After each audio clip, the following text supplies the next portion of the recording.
पुढच्या आणखीन एक महत्त्वाची बातमी बघूया। ऑपरेशन टायगरच्या लीड रोलमध्ये खासदार डॉक्टर श्रीकांत शिंदेच होते हे आता स्पष्ट झालेलं आहे। ऑपरेशन टायगर संदर्भातले काही फोटोज समोर आलेले आहेत। श्रीकांत शिंदेच ऑपरेशन टायगरच्या लीड रोलमध्ये होते। 5 खासदारांना ओम बिर्ला यांच्याकडे श्रीकांत शिंदे आणि प्रताप सरनाईक हे 2 नेते घेऊन गेले होते आणि त्यानंतर श्रीकांत शिंदे चार्टर्ड फ्लाईटनं ओमराजे निंबाळकर यांनाही दिल्लीला घेऊन आले, अशी ही सगळी इनसाइड स्टोरी आता समोर आलेली आहे। मी तुम्हाला सांगतोय ना की आगे आगे देखो होता है क्या।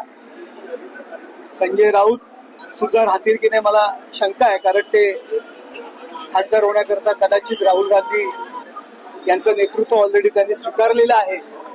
त्यांच्या उंबरठ्याच्या बाहेर ते उभे राहिलेले आहेत, त्यामुळे कदाचित ते पण जातील। पण आदित्य ठाकरे आणि उद्धव ठाकरे यांच्या व्यतिरिक्त त्या पक्षामध्ये कोणच उरणार नाही, शिल्लकही राहणार नाही।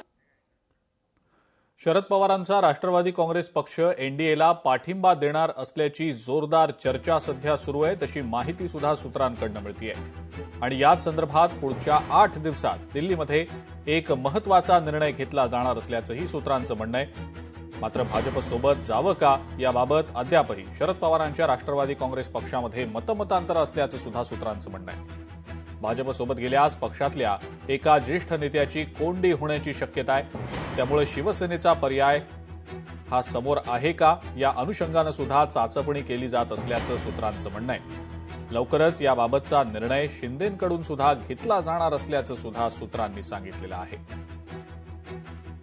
शरद पवारांची राष्ट्रवादी आपल्या महायुतीमध्ये येईल अशी चर्चा जी होते, यावर तुम्हाला माहिती आहे का? त्यामुळं जे काही होणार नाही त्यावर बोलून काही फायदा नाही। एकनाथ खडसेंनी उद्धव ठाकरेंची आज भेट घेतलेली आहे। मुंबईतल्या ठाकरेंच्या मातोश्री या निवासस्थानी या दोन्ही नेत्यांची भेट झालेली आहे। खडसे ठाकरे भेटीमुळे आता अनेक चर्चांना उधाण आलेलं आहे। या भेटीदरम्यान खासदार संजय राऊत सुद्धा उपस्थित होते।